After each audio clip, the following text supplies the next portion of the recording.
What's up, everyone? Welcome to today's video. Welcome to the Video Game Fight School channel. Thank you very much for tuning in. So today we're going to be looking at a technical aspect of Gotham Knights, and this is this continued claim that Gotham Knights does not look like a next-gen game. Ladies and gentlemen, this claim is actually true because Gotham Knights is not necessarily a next-gen game. And I've had a lot of these conversations in different contexts, but one of them that came up just recently in our conversations here in the comments was that this particular cinematic that was actually showcased with Barbara and Dick Grayson looked like something, according to someone or some folk that have been saying on Twitter and even on my channel, does not look like a next-gen cutscene. And so I was curious, and so I asked, what does a next-gen cutscene actually look like? And the very first response a lot of our audience members gave was this game, Spider-Man. I mean, look at the texture. Look at Miles's edges on his head. You can literally see the creases on the man's face. You can see, like his pores, right? That's exactly what next gen should look like. And this is the truth. This is the expectation for a next gen game.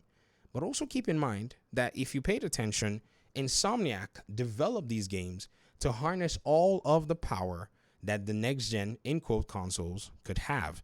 And what we call next gen in these consoles is ancient hardware for many gamers from years ago.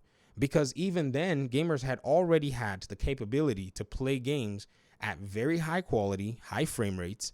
But at that time, all we had was just video games that could meet the PlayStation 3, PlayStation 4 quality. So those games had to be designed in a way that they could pretty much meet the quality and have it almost uniform for everybody else with very minimal, or at least sizable, improvements for those who played on PC.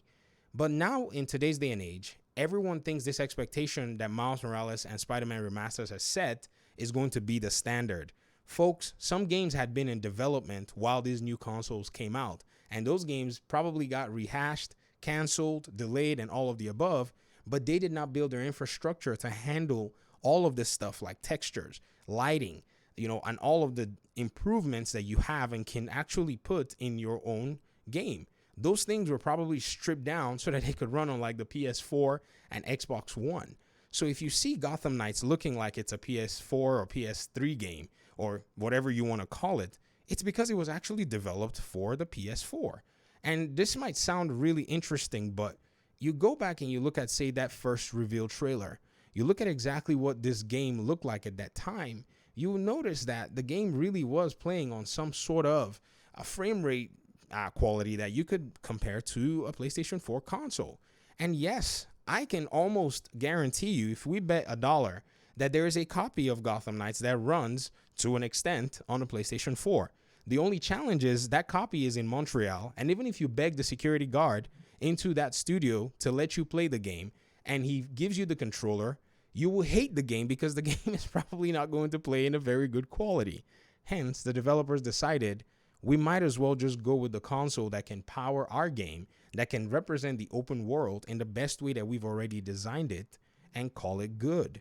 So let me save us a whole bunch of money. If you're trying to spend $60 to play Gotham Knights, or $70 or $250 to play Gotham Knights, and thinking that you're trying to play a next-gen game, that is not going to happen. And the next-gen quality you're looking for, like Spider-Man, that's not what this game or how this game was designed. Not saying that this game could not have been designed like that, but it seems to me that if you calculate the time where they decided to move to this current generation and to release, it's almost impossible, because what you're going to go do is you're going to take all of your textures, rescale them, do all kinds of technical changes to be able to match all of the different capabilities of the consoles, which is more optimization time, which I believe was the first reason in the first place that they delayed the game one whole year. I strongly believe that the PlayStation 4 version was not necessarily what you could deal with. I'll give you an example of another open world game so that we can actually call this, something pretty cool in terms of how this has happened and really did shoot itself in the foot. This was Tom Clancy's The Division 2. The Division 2 is one of the most beautiful looking games you will ever play. I almost always cite this example because most folk have actually seen or played this game, and they'll tell you that this game really does have all of the quality you can dream of. This is Tom Clancy's Division 2 on PC that you're seeing here, playing at a high frame rate. It's not the best of frame rates, but it's one of the higher frame rates you can get the game on. When the game came out, it looked just like this on PC, but on the PS4, you couldn't even see where you were going. It was so dark. It was poorly optimized. There were so many problems. There were sound issues. And that's when we started to kind of wonder, could it be that that machine actually did kind of suck for the ambition of a lot of open world games? And the answer is it kind of did. I mean, if you think about it, you probably had to develop your game like a last gen game to get the PlayStation 4 consoles to run it, and then maybe just add a little bit of maybe some textures and some improvements for it to look more like the current gen.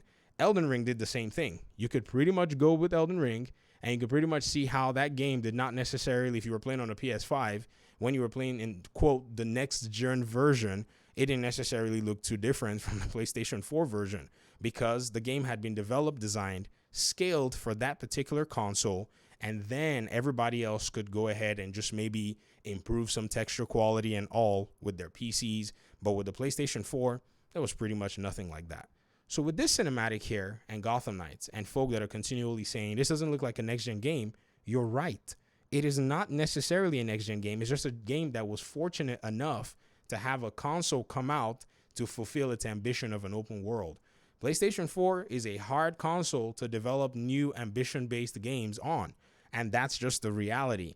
I'm not dogging on the PlayStation 4. I've owned I've owned multiple PlayStation 4s, and I can tell you that from what a lot of these developers have been saying, and from some of the real events that we've seen, and I cited the Division 2. Remember, I didn't cite Cyberpunk here in this video because we're already tired of talking about that game.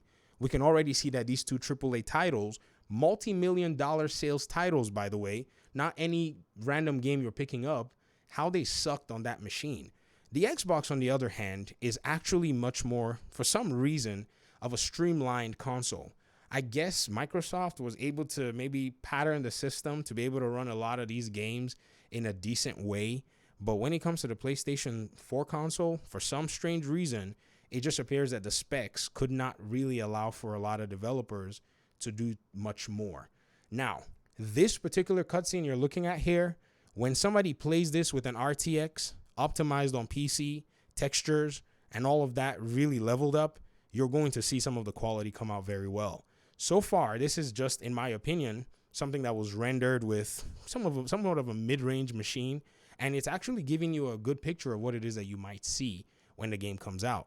So here you go. This is the game you're getting, or you're not getting, and so you can make a decision based on that.